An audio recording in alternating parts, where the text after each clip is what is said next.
Surah 105, Al-Fil, the elephant. Hast thou not seen how thy Lord dealt with the owners of the elephant? Did he not bring their stratagem to naught, and send against them swarms of flying creatures, which pelted them with stones of baked clay, and made them like green crops devoured by cattle?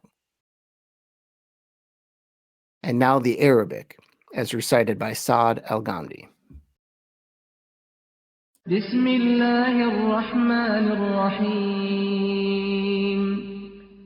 ألم تر كيف فعل ربك بأصحاب الفيل ألم يجعل كيدهم في تضليل وأرسل عليهم طيرا أبابيل ترميهم بحجارة من سجيل فجعلهم كعصف مأكول.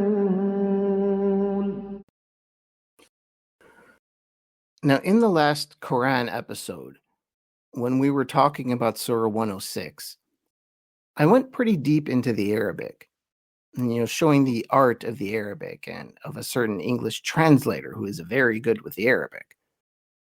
But I'm not going to mention much of that for this one, other than what is the basic structure of the surah.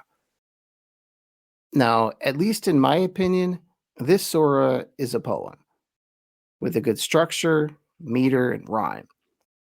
Just listen to it a few times. Heck, even look at it. It's a spectacular way to tell history. But that's what this episode will be about, is history. Is more so than artistic poetry, this is mostly a history lesson in two ways.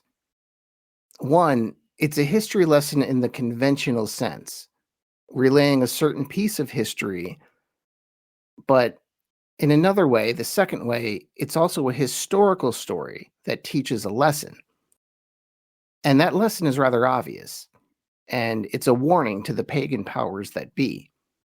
If you persecute the prophet and his people, God will intervene. Now, there are some stories in every culture that are so omnipresent, so woven into the background, that they really don't need any introduction. For example, you don't need to tell an American what happened to Washington's army at Valley Forge, or what happened on July 4th, 1776. And you don't need to tell an Englishman about the Battle of Hastings or Trafalgar. Every school-aged child should know that. And for the Arabs, that story is the Year of the Elephant, or the Battle of the Elephant. That's one of those stories. Yet, for anyone other than an Arab, or someone who is super familiar with Islamic history, you really wouldn't have any idea what this surah is referring to if you just read it. It sounds like some supernatural apocalyptic metaphor, but it's not. It's actually referring to a real event here on Earth. The story of the elephant is the Arab version of the Exodus, sort of, only they didn't go anywhere. These miracles happened right at home, protecting the Kaaba for the Islamic renewal of the religion of the true God. Muhammad was born in the year of the elephant, by the way, which also makes this kind of the beginning of his story. Now, I covered this briefly in an earlier episode, so I'll just repeat that here. This is the story of the elephant that the Quran is referring to.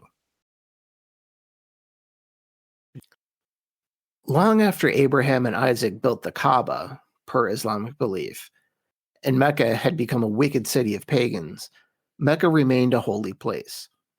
Even as blasphemous idols filled the Kaaba, and before Muhammad purified the city, Mecca was always a holy place. How do we know this? Because even if people had long forgotten that Mecca was a holy place that should be dedicated to the one God, the elephants never forgot. This incident happened around 570, the year Muhammad was born. Mecca was being invaded from the south by Abraha, a Christian Abyssinian, which is basically an Ethiopian as we know them. Remember that A later Christian king would save the Muslims when Mecca was persecuting them, but for this story, the Abyssinians are actually the bad guys. Technically, Abraham was working on behalf of the kingdom of Aksum, which is pretty much where Ethiopia is now, but expanded across the Red Sea into the southwest of the Arabian Peninsula.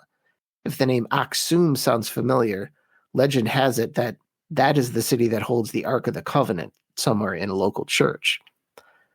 So Abraham invades from Yemen with a large army that included 13 elephants. He wanted to smash the Kaaba and presumably all the idols in it.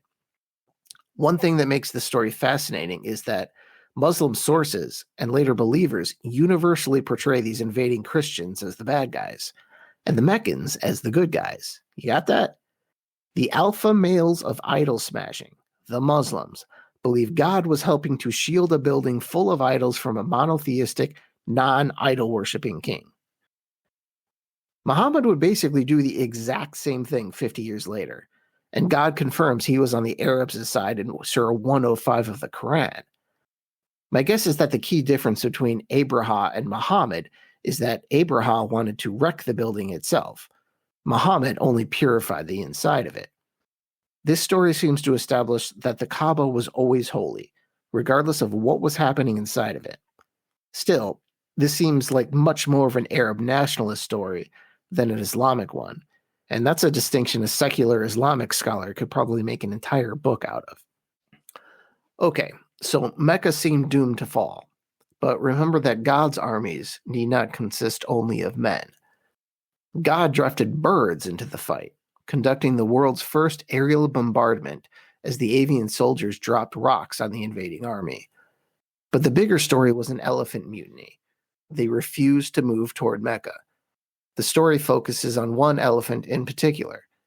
He even has a name, Mahmud. And yes, Mahmud comes from the same Arabic root as the name Muhammad. I doubt this is a coincidence. So Mahmud kneels down and won't move toward the city. They beat him with metal rods and stabbed him with hooks, but the elephant would not move toward Mecca. They tried directing him in any other direction, and he was willing to move in any other direction, running even, but would only kneel when he was faced toward Mecca. This was eventually repeated by all of the elephants, and the invading army began to fall apart. What followed was a mass desertion, and Abraham retreated back to Yemen, where he immediately died after telling the people what had happened. His death was pretty dramatic. From Oxford's The Life of Muhammad, which is a translation of an extremely early Islamic history, quote, Abraham was smitten in his body, and as they took him away, his fingers fell off one by one. Where the finger had been, there arose an evil sore exuding pus and blood, so that when they brought him to Sana'a, which is a city in Yemen, he was like a young fledgling. They allege that as he died, his heart burst from his body. Unquote. Less dramatically, he probably died of smallpox, which apparently coated the area following the invasion. It probably played a role in killing the army too, but who cares about that? The elephant is the key to this story, in which an Old Testament-style God enlists the elements to aid his people in a battle. One other thing I'd like to add to that. Like I mentioned before, the idea of God preserving the Kaaba for a bunch of stone-worshipping pagans is kind of odd. But it's less odd if you remember that this battle was also the start of Muhammad's life. So perhaps, according to the Islamic story, the arrival of Muhammad is what made the Kaaba worth preserving in the first place. You know, God may have thought, well, I can stand another half century or so of idols in my Kaaba if it was eventually going to be purified by Muhammad. Now, I should also note, there is no hard historical proof that this battle actually coincided with Muhammad's birth. For one thing, the year of the elephant could have been 570, but it also could have happened as much as 2 decades earlier.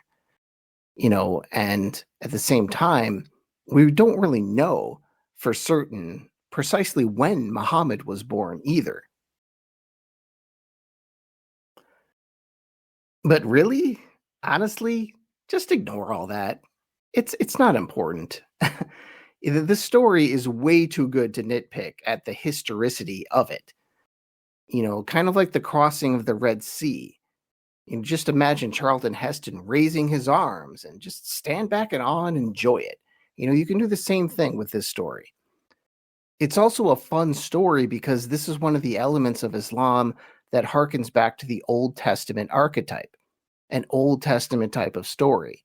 God helping his people in a time of need and smiting an enemy. It's unique too, even in this sense, because he just did it out of nowhere.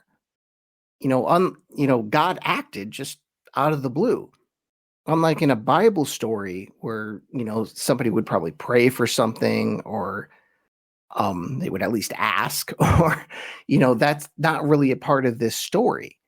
No one was obeying divine commands. This wasn't Joshua saying, being ordered to march around Jericho and, eventually the walls will come down.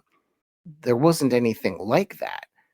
These people actually didn't even know or believe that Allah existed, or they were pagans. These were not Muslims at the time. And God certainly never got the credit for any of this until Muhammad and his people were in charge later. But still, the lesson here is the same. Do not mess with God's people. You cannot win. God's people cannot be defeated. That is, unless, as in the Bible, they choose to defeat themselves by defying God. Thank you, and I'll talk to you next time. Inshallah.